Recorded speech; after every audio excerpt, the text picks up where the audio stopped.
नमस्कार, अपना उत्तराखंड में आप सबका स्वागत है। मैं हूं आपके साथ प्रीति सिंह। चलिए बुलेटिन की शुरुआत करते हैं। कांग्रेस प्रदेश अध्यक्ष गणेश गोदियाल के बाद अब ट्विटर इंडिया ने पूर्व मुख्यमंत्री और कांग्रेस के राष्ट्रीय महासचिव हरीश रावत का ट्विटर अकाउंट ब्लॉक कर दिया है। इसकी सूचना खुद हरीश रावत ने फेसबुक पोस्ट पर दी है। उन्होंने लिखा है कि लोकतंत्र में मुझे चुप कराने की कोशिश की जा रही है। मैंने एक मुहिम के तहत मैं भी राहुल हूं को लेकर एक दलित परिवार का जिक्र करते हुए एक ट्वीट किया था। ट्विटर इंडिया ने मेरा अकाउंट ब्लॉक कर दिया। इस शर्त के साथ ही आप मैं भी राहुल वाले ट्वीट को डिलीट करें और फिर अपना अकाउंट एक्टिवेट किया जाएगा।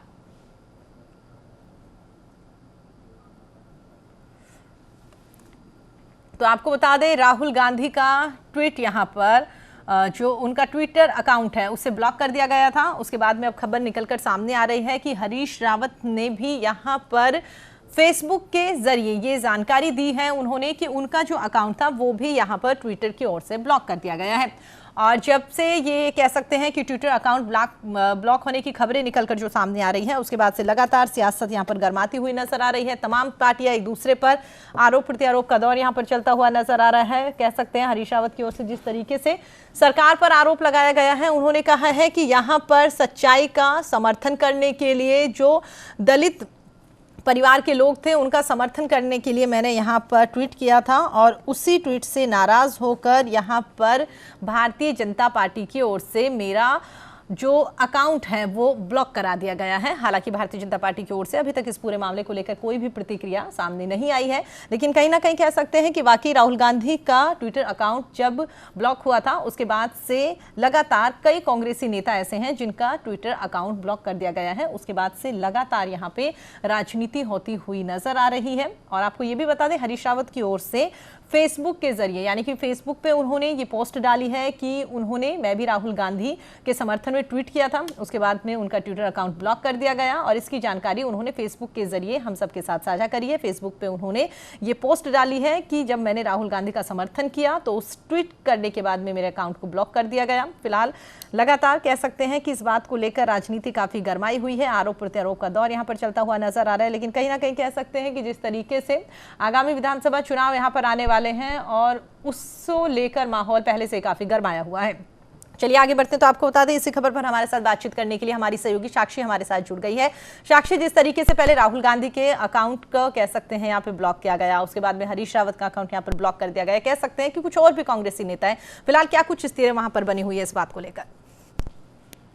बिल्कुल प्रीति, देखिए जिस कदर देखा जा सकता है कि गणेश गोदियाल के अकाउंट हैक ब्लॉक होने के बाद अब हरीश रावत जी के अकाउंट भी कहीं ना कहीं ब्लॉक हो गया है, जिसको लेकर सियासत जो है उत्तराखंड में गरमाई हुई नजर आ रही है। अगर बात करें तो सत्ता पक्ष की तरफ से साफ तौर पे इस बात को नकारा जा रहा है। जो आरोप कांग्रेस की तरफ से लग रहे हैं कि ये कोई साजिश है भाजपा की, क्योंकि जिस कदर राहुल गांधी जी का भी अकाउंट जो है वो ब्लॉक हुआ था और उसके बाद गणेश गोदियाल जी का अकाउंट ब्लॉक होना और उसके बाद हरीश रावत जी का अकाउंट ब्लॉक होना, तो इसको कहीं ना कहीं सियासी गलियारों में एक राजनीतिक गतिविधि के रूप में देखा जा रहा है। और वहीं अगर बात करें तो सत्ता पक्ष जो है इसे नकारती हुई नजर आ रही है, जिस कदर सत्ता पक्ष का साफ तौर पर ये बात कहनी है कि जो भी अकाउंट हैकिंग की बात है, टेक्निकल इशू है और ये टेक्निकल समस्या है, जिसको लेकर भाजपा का कोई भी जो है इसमें रोल नहीं है। और इसको जो है कहीं ना कहीं कह सकते हैं प्रीति की, जिस कदर चुनाव भी आने वाले हैं तो हर मुद्दे को कहीं ना कहीं दोनों पार्टियां जो है चुनाव के लिहाज में कनेक्ट करती हुई नजर आ रही है। इसी के तहत जो है भाजपा भी अपनी प्रतिक्रिया देती हुई नजर आ रही है और हालांकि आरोप प्रत्यारोप का सिलसिला जो है साफ तौर पर सुना जाता है। देखिए साक्षी, बेशक इसे भारतीय जनता पार्टी पूरी तरीके से नकार रही हो, लेकिन कहीं ना कहीं कह सकते हैं कि कुछ दिन पहले की अगर हम बात करें तो भारतीय जनता पार्टी के नेताओं की ओर से भी तमाम ऐसे ट्वीट किए गए थे, लेकिन उसके बावजूद भी उनके अकाउंट जो है ब्लॉक नहीं किए गए हैं। लेकिन अब जिस तरीके से ये मामला जो निकल के सामने आया है राहुल गांधी वाला, उसके बाद से लगातार तमाम लोग जो उस ट्वीट का समर्थन करते हुए नजर आ रहे हैं, कांग्रेसी नेता, उनके अकाउंट यहाँ पर ब्लॉक कर दिए गए हैं। तो बेशक सरकार यहाँ पर इस बात से इनकार कर रही हो, लेकिन इनडायरेक्ट वे से सभी जानते हैं कि कहीं ना कहीं कह सकते हैं कि सरकार की मिलीभगत इसमें निकलकर सामने आ रही है। साक्षी, बिल्कुल प्रीति, देखिए ये बात जो है कांग्रेस भी साफ तौर पे कह रही है कि Rahul Gandhi I support Rahul Gandhi tweet जो भी कर रहा है उसके अकाउंट जो है ब्लॉक हो रहे हैं। और ये ब्लॉक होने की पीछे की वजह साफ तौर पे बताई जा रही है कि भाजपा के कुछ ऐसे कार्यकर्ता हैं जो संख्या बल के हिसाब से अकाउंट को जाकर रिपोर्ट कर रहे हैं, जिसके बाद जो है ये सारे अकाउंट ब्लॉक करे जा रहे हैं ट्विटर के जरिए। तो कह सकते हैं प्रीति की, जिस कदर हम देख सकते हैं कि सियासी एक विध्वंस जो है दोनों पार्टियों में लगा हुआ है। अगर बात करें तो जहाँ अकाउंट ब्लॉक होने की बात है तो उसको लेकर जो है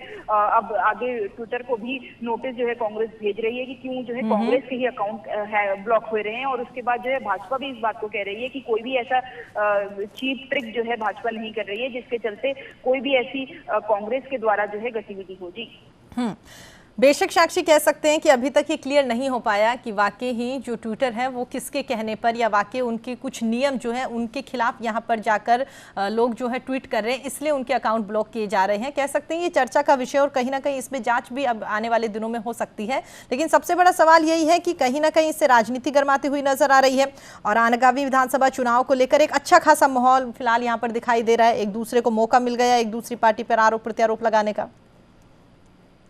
बिल्कुल प्रीति, देखिए सत्र भी आयोजित होने वाला है और सत्र से पहले ये सारी बातें जो होती हैं आम होती हैं, क्योंकि देखिए जिस कदर अगर बात करें तो अब 23 तारीख को सत्र आयोजित होना है और सत्र से पहले जो है तमाम मुद्दे उठेंगे, तमाम प्रेस वार्ताओं में तमाम आरोप प्रत्यारोप का सिलसिला लगेगा। और ये भी एक कहीं ना कहीं मुद्दा ही बताया जा रहा है ट्विटर के जरिए जो ये अकाउंट को ब्लॉक किया जा रहा है इसको लेकर भी, क्योंकि देखिए एक अकाउंट ब्लॉक होना एक टेक्निकल इशू ही साफ तौर पर अगर इसको हम देखें तो है, लेकिन जिस कदर इसको राजनीतिक के लिहाज में जोड़ा जा रहा है, क्योंकि सिर्फ कांग्रेस के जो तमाम कार्यकर्ता हैं राहुल गांधी जी या फिर बात करें जो प्रदेश प्रवक्ता हैं, प्रदेश अध्यक्ष हैं गणेश गोदियाल जी, उनका अकाउंट है ब्लॉक होना, तो इसको कहीं ना कहीं इस कदर देखा जा रहा है कि भाजपा के कुछ लोगों की ये साजिश है, कुछ टेक्निकल टीम जो है पीछे लगाई हुई है जिसके चलते जो ये सारी चीजें हैं ये हो रही हैं। जी चलिए साक्षी, इस पूरी खबर पर आप अपनी नजर बनाए रखिएगा। हमारे साथ बातचीत करने के लिए, तमाम जानकारी साझा करने के लिए आपका बहुत बहुत धन्यवाद।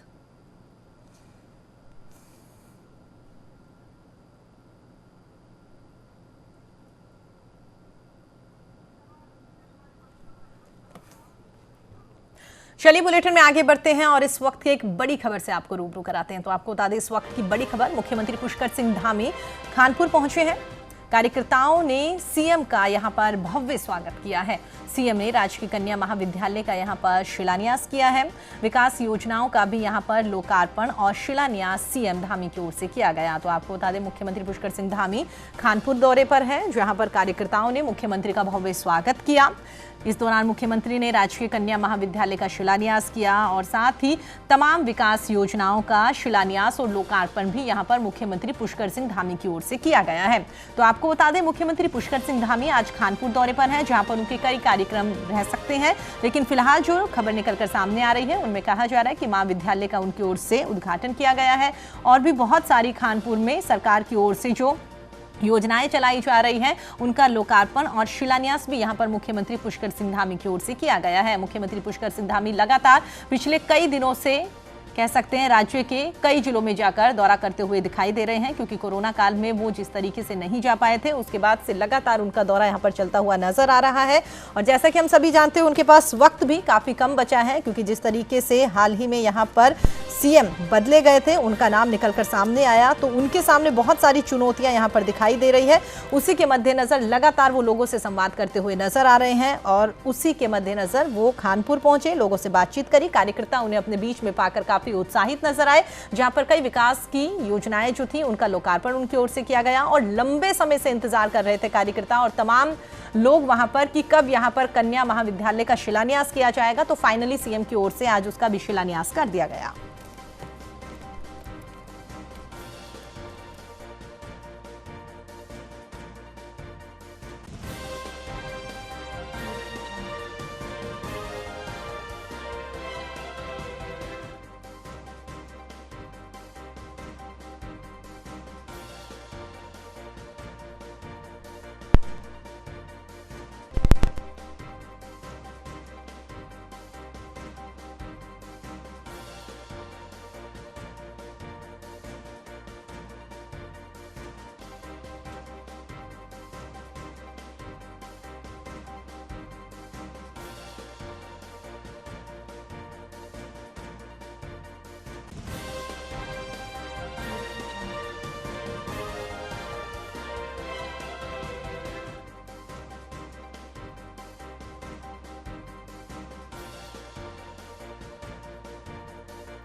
लगातार हो रही बरसात के चलते पौड़ी के लोअर बाजार में एक मकान अचानक से भरभरा कर गिर गया। गनीमत ये रही कि मकान गिरने से पहले ही मकान के अंदर के सभी लोगों को बाहर निकाल लिया गया, जिससे एक बड़ी अनहोनी होने से बच गई है। वहीं पर पूरे मामले में जिलाधिकारी पौड़ी गढ़वाल ने कहा है कि आपदा प्रभावित परिवार को शिफ्ट करके दूसरे स्थान पर रखा जाएगा और जल्द ही पीड़ितों को मुआवजा भी दिया जाएगा।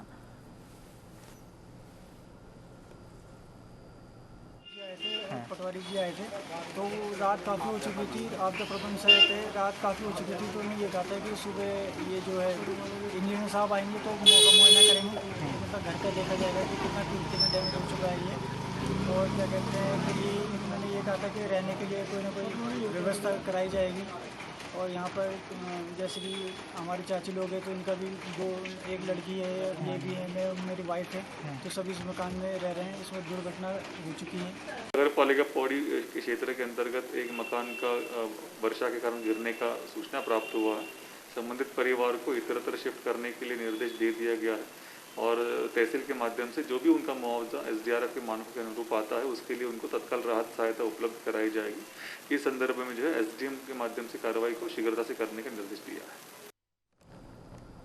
देहरादून में 15 अगस्त को परेड ग्राउंड में आयोजित होने वाले कार्यक्रम को लेकर जिलाधिकारी आर राजेश कुमार ने करीब 4 बार परेड ग्राउंड का निरीक्षण किया। इस दौरान जिलाधिकारी ने स्मार्ट सिटी के अधिकारियों को 14 अगस्त तक काम पूरा करने के निर्देश दिए हैं ताकि 15 अगस्त को परेड ग्राउंड में कार्यक्रम आयोजित हो सके। लेकिन SSP ने स्पष्ट कर दिया है कि इस बार 15 अगस्त का होने वाला कार्यक्रम पुलिस लाइन में आयोजित किया जाएगा। साथ ही इस बार कोविड की गाइडलाइन के मद्देनजर सीमित संख्या में VIP और दर्शक आ सकेंगे। SSP योगेंद्र सिंह यादव ने जानकारी देते हुए बताया कि इस बार स्वतंत्रता दिवस का कार्यक्रम पुलिस लाइन में आयोजित किया जाएगा।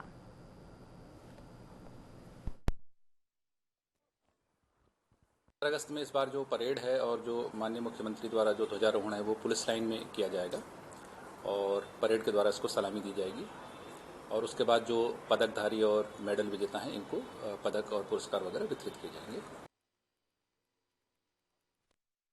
बीजेपी नेता और सामाजिक कार्यकर्ता महेंद्र अधिकारी इन दिनों रानीखेत विधानसभा पहुंचकर लोगों से लगातार जनसंपर्क में जुटे हुए हैं। विधानसभा के दूरस्थ गांवों में पहुंचकर अधिकारी ग्रामीणों की समस्याओं को सुन रहे हैं ताकि समस्याओं के निराकरण की कोशिश यहां पर की जा सके। तो वहीं पर ग्रामीणों को बीजेपी नेता महेंद्र अधिकारी के प्रयासों से मदद मिल रही है। महेंद्र अधिकारी गांव में धार्मिक कार्यक्रमों में भी शिरकत कर रहे हैं। इस दौरान उन्होंने बताया कि वो बीजेपी संगठन में मजबूती लाने की दिशा में कार्य कर रहे हैं।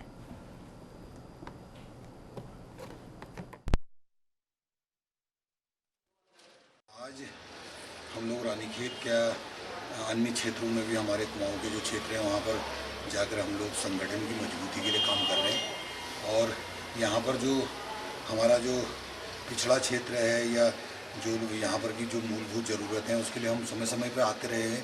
अब चूँकि यहाँ पर चुनावी समय है तो उस दृष्टिकोण से देखा जा रहा है, पर हम संगठन के लिए काम कर रहे हैं और संगठन निश्चित रूप से हम संगठन को मजबूत करके आगामी चुनाव में इस चीज़ को पार्टी के लिए मजबूती का काम करने के लिए प्रयास कर रहे हैं। भारतीय महिला हॉकी का टोक्यो ओलंपिक में लोहा मनवाने वाले स्टार खिलाड़ी वंदना कटारिया देहरादून के ग्राफिक एरा डीम्ड यूनिवर्सिटी पहुंची, जहां पर फूलों की वर्षा के साथ उनका भव्य स्वागत किया गया। आपको बता दें, ओलंपियन वंदना कटारिया टोक्यो से हरिद्वार पहुंची थी। कुछ घंटे अपने घर रोशनाबाद और हरिद्वार में गुजारने के बाद में वो अभिनंदन समारोह में शामिल होने पहुंची, जहां पर विश्वविद्यालय परिसर में ग्राफिक एरा एजुकेशन ग्रुप के अध्यक्ष डॉक्टर कमल धनशाला और वरिष्ठ पदाधिकारियों ने ओलंपियन वंदना का हार्दिक स्वागत किया। इस अवसर पर वंदना और साथ ही डॉक्टर धनशाला ने यहां पर वंदना कटारिया को शॉल ओढ़ाकर स्मृति चिन्ह देकर उन्हें सम्मानित किया। साथ ही आपको बता दें, वंदना को 11 लाख का चेक भी यहां पर उनकी ओर से दिया गया।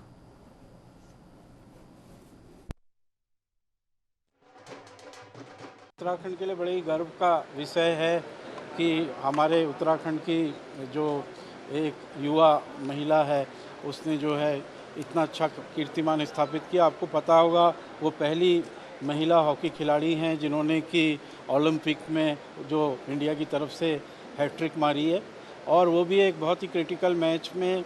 उसमें अगर इनकी हैट्रिक ना आती तो शायद हम क्वार्टर फाइनल में ना पहुंच पाते, तो फिर सेमीफाइनल में भी ना पहुंचते। और क्योंकि हम लोग सेमीफाइनल में पहुंचे हैं और एक बहुत ही संघर्षशील गेम में वहाँ पे सेमीफाइनल में एक गोल से हारे हैं। एक्चुअली फैसिलिटीज़ तो कहीं पे भी उतनी ज़्यादा नहीं होती जब हम स्टार्ट करते हैं। तो हमें एक ही चीज़ करना चाहिए कि हमें हार्ड वर्क करना चाहिए बस, और फोकस रहना चाहिए, डिसिप्लिन रहना चाहिए, और बस घर वाले यही बोल सकते हैं तुम खेलो, बाकी हम देख लेंगे। तो मेहनत करनी चाहिए, उसके लिए हम लोग को सक्सेस अपने आप मिल जाती है, तो आगे बढ़ते हैं हम लोग फिर से।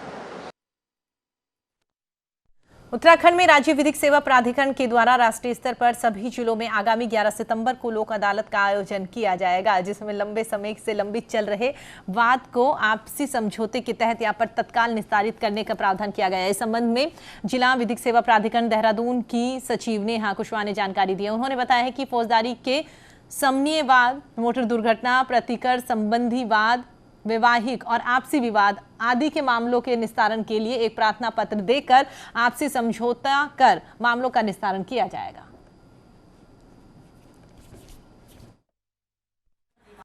माननीय राष्ट्रीय विधिक सेवा प्राधिकरण नई दिल्ली द्वारा पूरे देश में 11 सितंबर 2021 को राष्ट्रीय लोक अदालत का आयोजन किया जा रहा है।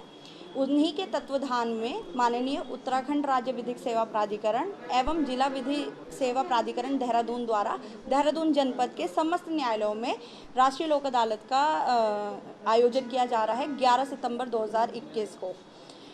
राष्ट्रीय लोक अदालत में जो ऐसे मुकदमे हैं जो न्यायालयों में लंबित हैं, जो सुलह समझौता के आधार पर निस्तारित किए जा सकते हैं, जैसे कि एनआई एक्ट के केस, मनी रिकवरी के केस, पारिवारिक।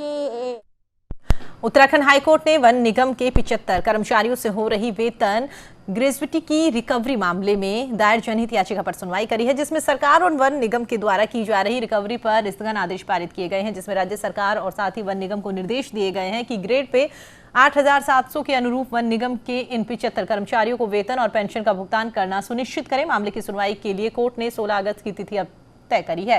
मामले की सुनवाई मुख्य न्यायाधीश आर.एस. चौहान और न्यायमूर्ति आलोक कुमार वर्मा की खंडपीठ में हुई।